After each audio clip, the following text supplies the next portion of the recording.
3 months had passed since the Battle of Horan Nebula. The galaxy was losing. Badly.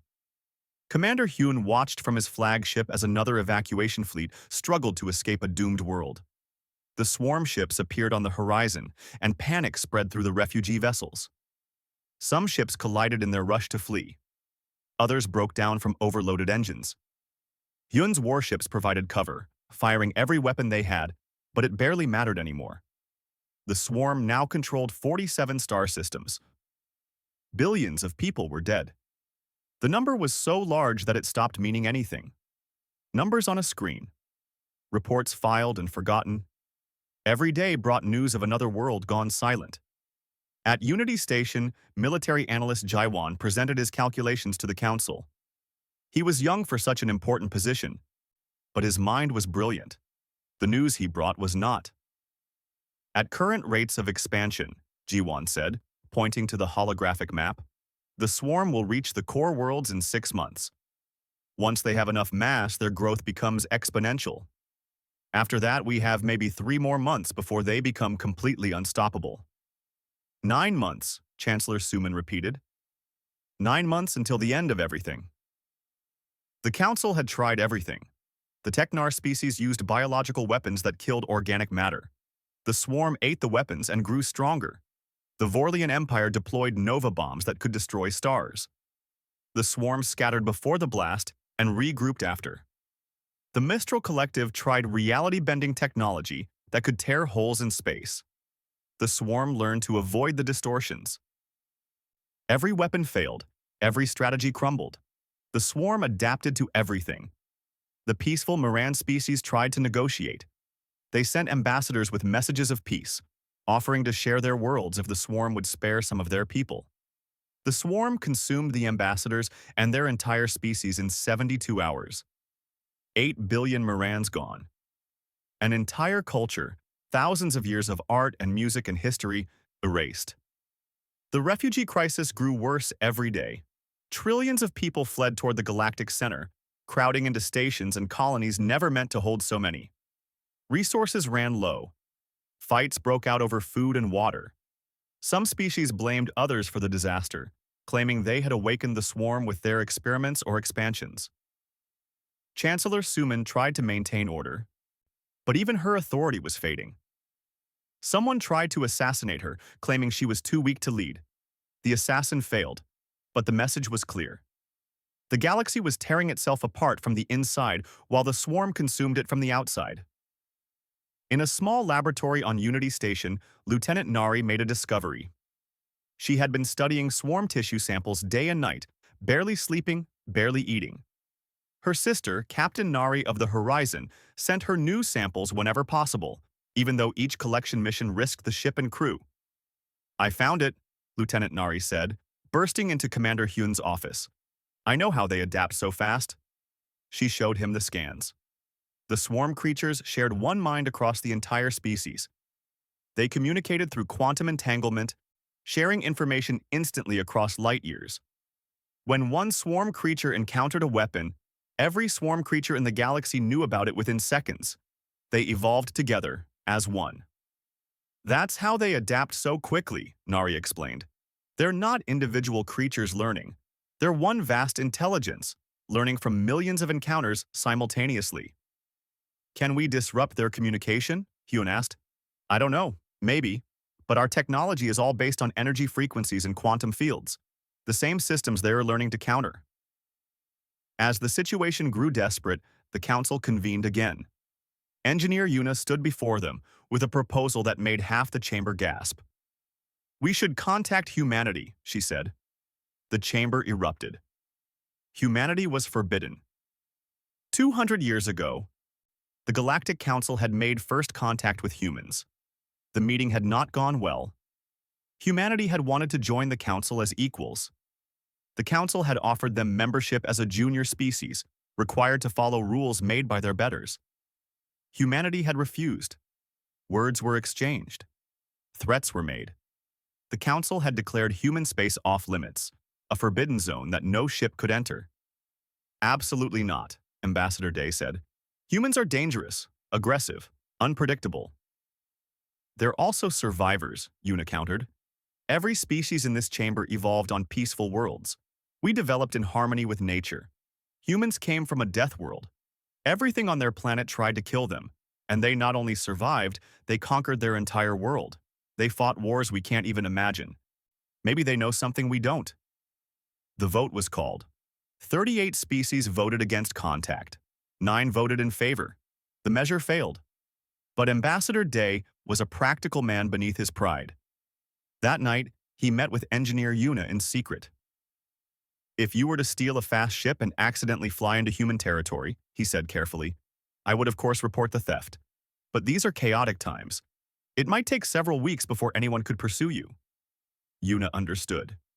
She stole a courier ship that night, one of the fastest vessels in the fleet.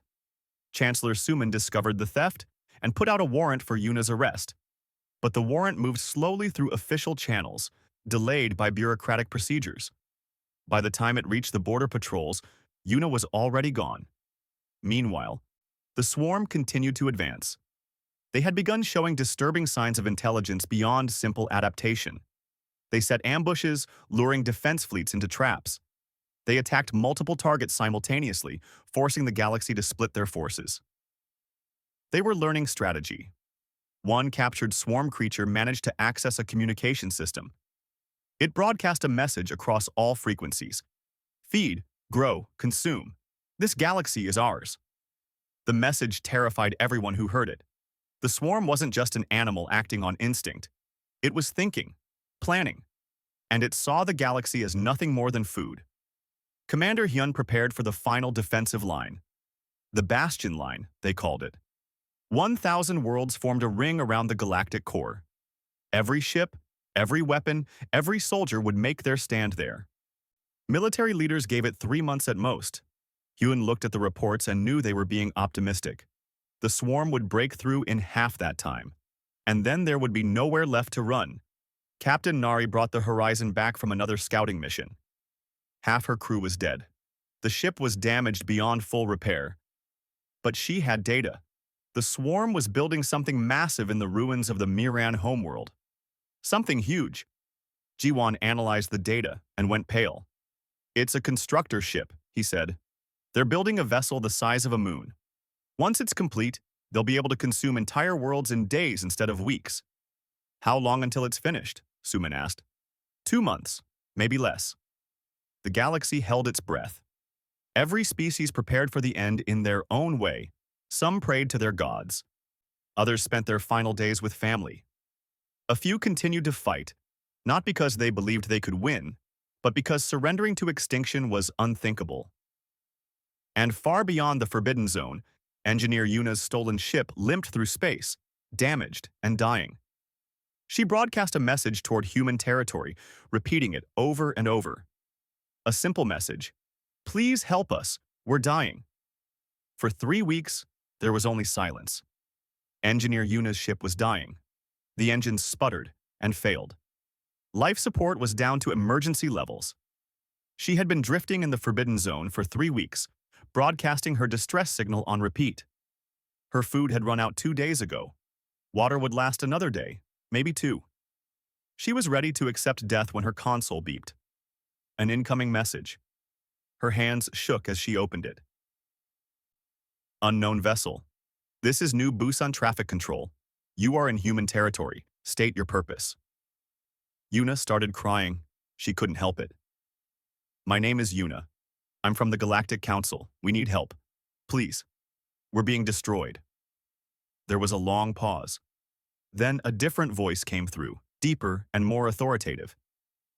This is Admiral Kang of the Terran Defense Navy. Hold your position. We're sending a rescue ship. 6 hours later, a human vessel appeared. It was smaller than Yuna expected, but it moved with incredible precision. They docked with her failing ship and brought her aboard. The humans wore strange uniforms and spoke a language that her translator struggled with at first, but they gave her food, water, and medical attention. Admiral Kang met her in the medical bay. He was older, with gray hair and scars on his face. His eyes were hard but not unkind. The Galactic Council, he said. The same council that told us to stay in our corner of space and not bother the civilized species? Yuna felt shame wash over her. Yes, the same council. And we were wrong. I'm sorry. Kang studied her for a long moment. Tell me what's happening. Yuna told him everything. The swarm, the consumed worlds, the billions dead, the failed weapons and desperate evacuations. She showed him footage from the destroyed planets and the battles. Kang watched it all in silence. When she finished, he asked one question. How long until they reach human space? 2 years, maybe less if they keep growing. Kang's expression changed. The hardness became something else. Determination. Then this isn't charity, he said. This is survival. If we don't help you stop them there, we'll have to fight them here. And we'll be alone. Within a day, the Terran Defense Navy made its decision. They would send help. One warship, the TDN Indomitable, a Sol-class dreadnought. The newest and most powerful ship humanity had ever built. Captain Hajun commanded the Indomitable. He was younger than Yuna expected, maybe 40 years old, with sharp features and an intense gaze. His crew of 4,000 moved with practiced efficiency. Yuna watched them prepare for departure and realized something. These people were born warriors. Not because they loved war, but because their entire history had been war. The journey to the Bastion line took 2 weeks. Yuna told Hajun everything she knew about the swarm. He listened carefully and asked detailed questions. When she explained how the swarm adapted to weapons, he smiled. It wasn't a happy smile.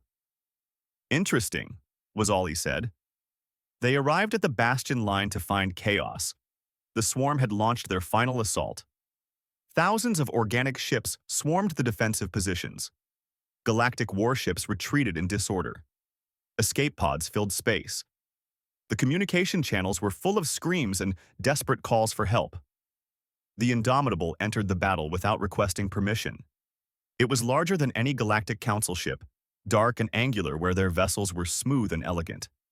It looked brutal, aggressive, wrong. A proximity alert went out across the fleet. Unknown vessel detected. Identify yourself immediately. Chancellor Suman was on the command station above the battle. She saw the ship on her displays and felt her blood go cold.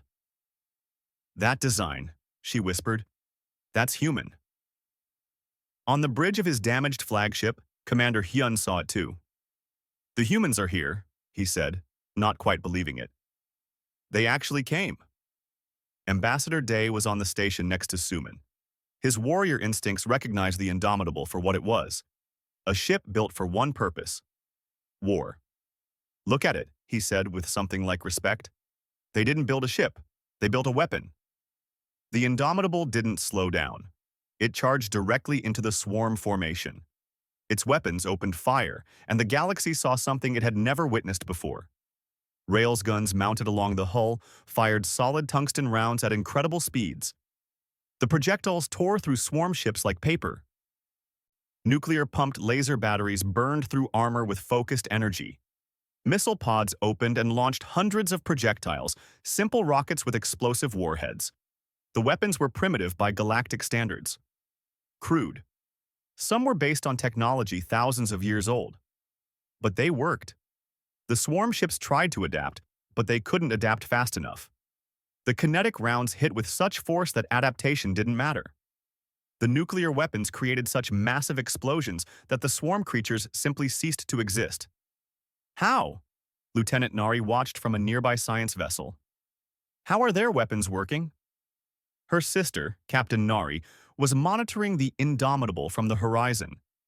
They're using simple physics, kinetic energy, chemical explosions, nuclear reactions. The swarm evolved to counter sophisticated weapons. These aren't sophisticated. These are just rocks thrown very, very hard. The Indomitable pushed deeper into the swarm formation. Its point defense systems activated.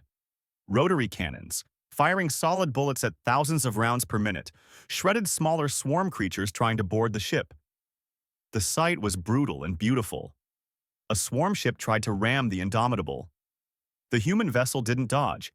It fired thrusters and rammed back, its reinforced hull crushing the organic ship. Then it fired its main guns at point-blank range, destroying the wreckage completely. Captain Hodgen's voice came over all frequencies. It was calm and professional. Attention Galactic Defense Forces. This is the Terran warship Indomitable. We're here to help. Tell us where to shoot. On the command station, Chancellor Suman found her voice. Indomitable, this is Unity Command. We thank you for your assistance. Coordinate with Commander Hyun's flagship for tactical deployment. Hyun was already moving his damaged ship closer to the human vessel. Captain Haejun, this is Commander Hyun. I'm sending you our tactical data now. The swarm concentrations are heaviest in sectors 7 and 12. Understood, Commander. Moving to Sector 7. We'll clear you a path. The Indomitable turned and unleashed a barrage of missiles into the swarm formation. Each missile was a simple design, a rocket engine pushing an explosive warhead. No guidance systems to adapt to, no energy signatures to evolve against. Just explosives and physics. The swarm lines broke. For the first time in months, they retreated. The Galactic fleet couldn't believe what they were seeing. One human ship had done what hundreds of their vessels couldn't. It had made the swarm afraid. Hyun watched his displays and whispered the question everyone was thinking. They're using primitive weapons, centuries-old technology. Why aren't the swarm adapting? On the Indomitable's bridge, Captain Hodgen heard the question through the open channel. He smiled that cold smile again. Because they evolved to fight an advanced enemy, he said. They've never fought anyone stupid enough to use simple weapons. That's our advantage. We're not smarter than you. We're just more willing to use a rock when a rock will do. The battle raged for hours. The Indomitable fought alongside the Galactic fleet, its crude weapons turning the tide. When the swarm finally withdrew, the bastion line held. Barely, but it held. In the aftermath, Yuna stood in the observation deck of Unity Station, watching the human warship. It was scarred and damaged, but still dangerous, still ready. She had gone looking for help and found something else. She had found warriors who fought not with elegance but with brutal efficiency. The galaxy had survived another day. The question now was whether they could learn to fight like humans before the swarm came back stronger. The bastion line held, but everyone knew it was temporary. The swarm would return. They always returned. The difference now was that the galaxy had an ally who knew how to hurt them. Captain Hajun stood in the command center on Unity Station, surrounded by military leaders from a dozen species. A holographic map showed the current situation. Red markers indicated swarm positions. Blue showed the defensive line. It didn't look good. We need to understand your strategy, Commander Hyun said. Your weapons work where ours fail. Why? Hajun pulled up a display showing the Indomitable's weapon systems. The Galactic officers stared in disbelief. These are ancient, Ambassador Day said. Some of these designs are thousands of years old. Exactly, Hajun replied. The swarm adapts to sophisticated weapons, energy shields, plasma cannons, particle beams. They evolve biological counters within hours. But they can't adapt to simple physics. A piece of metal moving at high speed doesn't care about biology. An explosion is an explosion. You can't evolve past the laws of physics. Lieutenant Nari had requested permission to board the Indomitable to study its systems. What she found horrified and fascinated her in equal measure. She walked through the weapon bays with Captain Hajun, taking notes on her datapad. These are nuclear weapons, she said, pointing at a missile rack. We banned these 3,000 years ago. They're too dangerous. They're effective, Hajun corrected. Each warhead produces a massive electromagnetic pulse that disrupts the swarm's communication network. Without coordination, they become confused and vulnerable. Nari moved to another section. And these? 20mm rotary cannons. They fire solid bullets. 6,000 rounds per minute. Perfect for point defense against boarding attempts. Your ship is a flying war crime, Nari said quietly. Hajun didn't look offended. We prefer effective. Your people developed beautiful technology, energy weapons that don't pollute, shields that protect without destroying. You built a civilization based on elegance and efficiency. We respect that. But we came from a harder place. He pulled up images of Earth. Nari saw a blue and green world, beautiful but harsh. Our planet tried to kill us every day, Hajun explained. Predators, diseases, weather that could freeze or burn us. We survived by being stubborn and brutal. We learned to use every advantage no matter how crude. When you fight for survival, pride is a luxury you can't afford. The strategy sessions continued for days. Engineer Yuna worked with human technicians, learning their approach to problem solving. Where galactic engineers sought elegant solutions, humans looked for what worked. If a system was too complex, they simplified it. If a weapon didn't work, they tried a bigger one. Ambassador Day found himself working closely with Captain Hajin. Despite their different backgrounds, they understood each other. Both were warriors. Both valued results over appearances.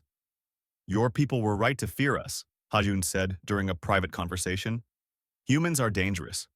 But we're dangerous to our enemies, not our allies. The Council made a mistake 200 years ago. They saw our weapons and our history and decided we were too violent to join civilized society. But violence isn't evil when it protects the innocent. Day nodded slowly. My species values strength. We thought ourselves the greatest warriors in the galaxy. Then we met the swarm and learned we were wrong. Now I see we were also wrong about humanity. You're not violent, you're survivors. There's a difference. Hajun shared intelligence that changed everything. Humanity had been watching the swarm through long-range probes for months. They had been studying the threat before ever making contact. What they discovered was crucial. The swarm's quantum communication network is their strength and their weakness, Hajun explained to the assembled commanders. When we disrupt it with electromagnetic pulses, individual units lose coordination. They become confused. Your sophisticated shields protected you from EMP effects, so you never discovered this vulnerability. Our nuclear weapons produce massive EMP bursts as a side effect. Military analyst Jiwon worked with human tacticians to develop a new strategy. It required combining galactic mobility and shielding with human firepower. Galactic ships would provide speed and protection. Human weapons would provide the killing blow. The first joint operation launched within a week. A combined fleet of 50 galactic warships and the Indomitable attacked a swarm concentration in the Corin system. The battle plan was simple and brutal. Galactic ships with their advanced engines would strike fast, drawing the swarm's attention. When the swarm concentrated their forces, the Indomitable would fire a spread of nuclear missiles. The EMP would disrupt the swarm's coordination.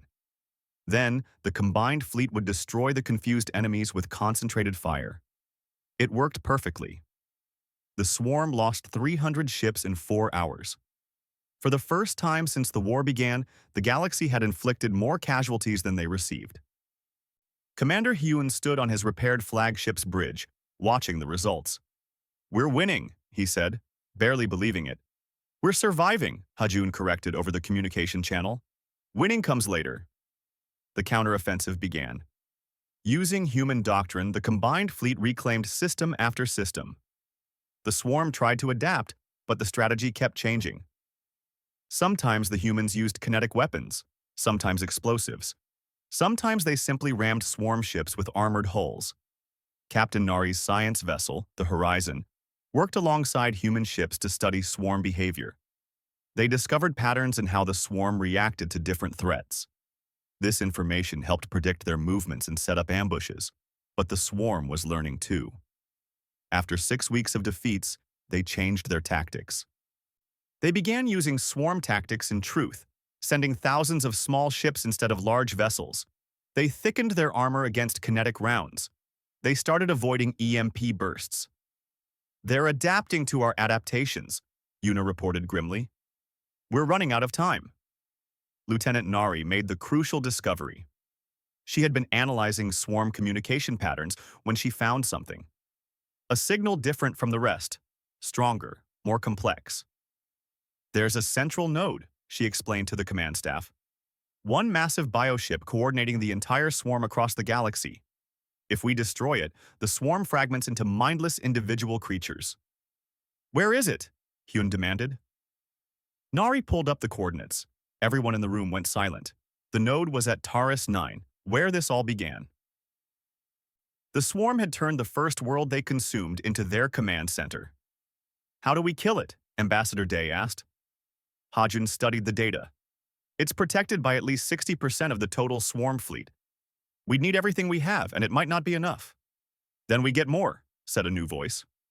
Admiral Kang appeared on the communication screen. He was transmitting from human space. The Terran Defense Navy is sending reinforcements. 5 more Sol-class dreadnoughts. My flagship, the Sol's Hammer, will arrive in 2 weeks. Chancellor Suman stepped forward. Admiral Kang, your people have already done so much. You don't have to send more ships. Yes, we do, Kang replied. This isn't about helping you anymore.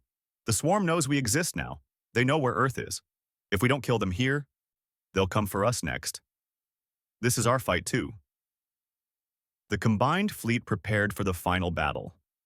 Every ship that could fly, every weapon that could fire, every soldier willing to fight. They would strike at Terrace 9 and destroy the swarm's central node, or they would die trying. Commander Hyun walked through his ship looking at his crew. They were afraid, but they were also ready. For months they had run and hidden and died. Now they would fight back. Not with elegant weapons or sophisticated technology. They would fight like humans, with rocks and explosions and stubborn refusal to surrender. Captain Hajun prepared the Indomitable for what might be its last voyage. He recorded a message to his family on Earth just in case. Then he addressed his crew. We're going to fly into hell, he told them. We're going to fight an enemy that outnumbers us 10-1. Some of us won't come back. But we're going to win, because that's what humans do. We survive. The fleet assembled at the Bastion line, ready for the final push toward Terrace 9. The fleet gathered at the edge of swarm territory. 200 galactic warships and 6 human dreadnoughts. It was the largest military force assembled in galactic history, but everyone knew it might not be enough. Admiral Kang had arrived on the Sol's Hammer, an even larger vessel than the Indomitable. He took overall command of the human forces, while Commander Hyun coordinated the galactic fleet. They stood together on the Hammer's bridge, looking at the tactical display. Terrace 9 glowed red on the screen. The swarm's central node pulsed at the heart of what had once been a living world. Around it, thousands of swarm ships formed defensive rings, layer after layer of organic armor protecting their core. We can't fight through all of that, Hyun said quietly. We don't have to fight through all of it, Kang replied. We just have to survive long enough to reach the center. The plan was desperate. The fleet would charge directly at Terrace 9, punching through the swarm defenses. The human dreadnoughts would form a spearhead, using their heavy armor and weapons to break the line. Galactic ships would follow, protecting the humans' flanks and providing supporting fire. Captain Hajun reviewed the plan one final time. He knew what it meant. The ships at the front would take incredible damage. Many wouldn't survive. His ship would be at the very tip of the spear. Lieutenant Nari was aboard the Indomitable, having requested transfer to help with the final assault. She worked with the human crew, preparing weapons and analyzing swarm defensive patterns. She was terrified, but refused to show it. Engineer Yuna had modified several galactic ships with human weapon systems. They weren't as powerful as the dreadnoughts, but they would help. Ambassador Day commanded one of these hybrid vessels, ready to fight alongside the humans who had saved his people. The attack began at dawn, ship time. The combined fleet jumped into the Terrace 9 system and immediately came under fire. Swarm ships swarmed from every direction, their organic weapons tearing at shields and armor. The human dreadnoughts pushed forward, their railguns thundering. Tungsten rounds punched through swarm vessels. Nuclear missiles filled space with fire and radiation. The point defense cannons never stopped firing, creating walls of bullets that shredded anything that came close. But the swarm had numbers. For every ship they destroyed, 2 more took its place. The outer hull of the Sol's Hammer cracked under sustained fire. The dreadnought Defiant lost its main engines and began to drift. The crew evacuated as swarm creatures boarded the dying ship. Commander Hun's flagship took hits that would have destroyed any normal vessel. Only the human-made armor plating Yuna had installed kept them alive. All ships, maintain formation, he ordered. We're almost through. They weren't almost through. They were barely halfway to the target, and already they had lost 30 ships. The swarm's defenses were too thick, too many. Captain Nari's science vessel, the Horizon, detected something. A weak point in the swarm formation, a gap where their ships were thinner. She transmitted the coordinates to Hajun. "Captain, there's an opening in Sector 4. It's narrow, but you might be able to break through." Hajun saw it. The gap led directly toward the central node, but it was incredibly dangerous. Ships entering that corridor would be trapped, surrounded on all sides.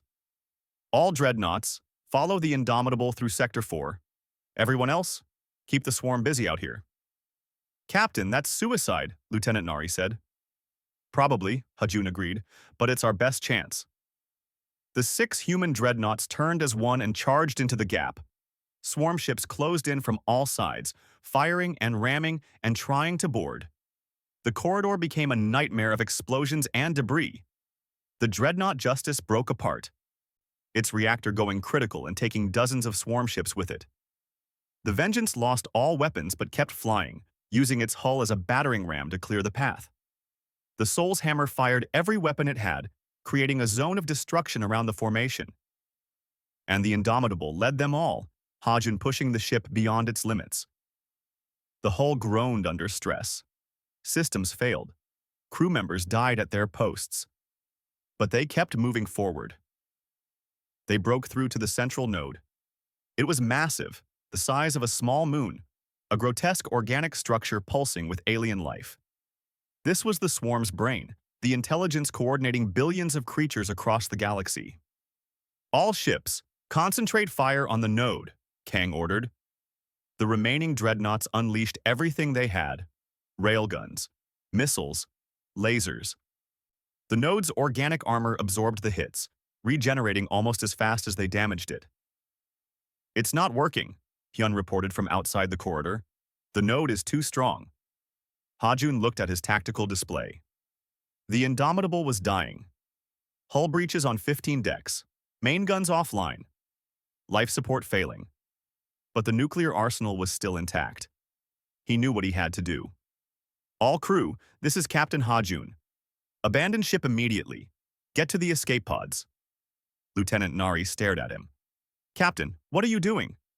"Winning," he said simply. "Now go." Yuna helped evacuate the crew, dragging wounded soldiers to the escape pods. Nari refused to leave the bridge. "I'm not abandoning you," she said. "You're not," Hajun replied. He grabbed her and physically carried her to an escape pod, sealing it before she could protest. "Tell them we didn't run," he said through the pod's communication system. Then he launched it. On the Indomitable's bridge, alone now, Captain Hajun took manual control of the ship. He aimed directly at the central node and pushed the engines to maximum. The ship accelerated faster and faster, a missile made of metal and determination. The swarm realized what was happening. They tried to stop him, throwing everything at the approaching dreadnought. But it was too late. Hajun's final transmission was simple. "It's been an honor. Indomitable out." The ship struck the central node at full speed, penetrating deep into its organic structure. Then Hajun triggered every nuclear warhead in the arsenal simultaneously. 2,000 warheads detonated as one. The explosion was visible from the edge of the system. The central node simply ceased to exist, vaporized in nuclear fire. The electromagnetic pulse spread across the entire system and beyond, disrupting the swarm's quantum communication network. Across the galaxy, swarm ships went silent. Their coordinated movements stopped. They drifted, confused, individual creatures without the guiding intelligence that made them dangerous. The galactic fleet fell upon them and destroyed them by the thousands. The battle was over. The swarm was broken, but the cost was heavy. Of the 6 human dreadnoughts, only 3 survived. The Soul's Hammer was badly damaged. The Vengeance was a wreck held together by emergency repairs. 2,847 humans had died, including Captain Hajun. The galactic fleet had lost 80 ships and tens of thousands of crew, but they had won. In the months that followed, cleanup operations removed the last of the swarm. Without their central intelligence, the creatures were just animals, easily contained or destroyed. Chancellor Suman formally invited humanity to join the Galactic Council. Admiral Kang accepted, but on different terms than 200 years before. "We join as equals," he said. "Not as subordinates. We fight together. We share resources. We respect each other's sovereignty. Those are our terms." The Council agreed unanimously. A memorial was built on Unity Station. At its center was the recovered nameplate from the Indomitable. The inscription below read, "They sailed into darkness so that others might see dawn." 10 years later, the galaxy had changed. Humanity and the Council had formed a true alliance. Human military doctrine had been integrated into galactic defense forces. New Sol, a colony world, served as a joint military academy where all species trained together. Commander Hyun, now retired, taught strategy at the academy. He told his students about the Battle of Terrace 9, about the humans who had saved them all. Engineer Yuna headed the technology exchange program, helping species learn from each other. Ambassador Day served as the official liaison between Earth and the Council. His friendship with the late Captain Hajun had taught him that strength came in many forms. Lieutenant Nari had become Captain Nari, commanding a new ship built using both human and galactic technology. She named it the Hajun, in honor of the man who had saved her life. In the Senate chambers of New Sol, humanity's representative spoke before the assembled species. His name was Minho, a young officer who had fought at Terrace 9 as an ensign. "We were alone once," Minho said. "We chose isolation because we thought the galaxy didn't want us. We were wrong. When darkness came, we came together. When one species bled, we all bled. When one species fought, we all fought. This is humanity's promise to the stars. We will never stand alone again, and neither will you." The chamber erupted in applause. Every species, every world, united in purpose. The galaxy was at peace. The swarm was gone. But if darkness ever returned, they would be ready. Together, they were stronger than any threat. Together, they would survive. And somewhere in space, the wreckage of the Indomitable drifted in eternal orbit around Terrace 9, a monument to sacrifice and courage. A reminder that sometimes the greatest strength comes not from sophisticated weapons or elegant solutions, but from simple determination and the refusal to surrender. The galaxy had learned its lesson. They would not forget.